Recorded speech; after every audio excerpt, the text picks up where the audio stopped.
पराठे ना खाइए देसी घी वाले। अस्सलामुअलैकुम। हाँ जी दोस्तों, कैसे हो? एक चीज़ तानू चेक कराने हैं।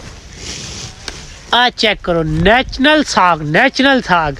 ये ऐसी चीज़ है कि इनू 3 महीने भी रखो ना ये खराब होंदा। वो कह देंगे ना भी सालन खराब हो गया, पंजाबी च बासी हो गया। इनू 3 महीने भी फ्रिज च रख के खाते रहो तो ये खराब नहीं होंदा।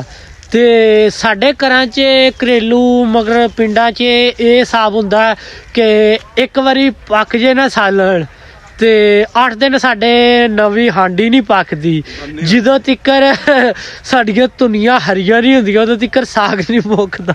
ये साग नहीं मुकदा ते बहुत अच्छी चीज़ है। समझो देसी घ्यो है, देसी घ्यो ते किलो कट्टा बनान लग जाओ ना, किलो साग बनाओ, मगर साग ते खर्चा ज़्यादा होंदा।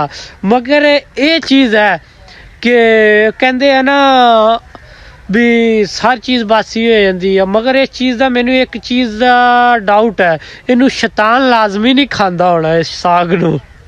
ते तुसी कमेंट च लाजमी दसना भी शैतान खाता। वो कह देंगे ना पुराने वक्तां च भी रोटी खान पाओ तो बिस्मिल्ला पढ़ो, ते एदे बिस्मिल्ला ना भी पढ़ो ना ते मैनू नहीं लगता कोई शैतान नाल बहंदा होना, खांदा होना इनू।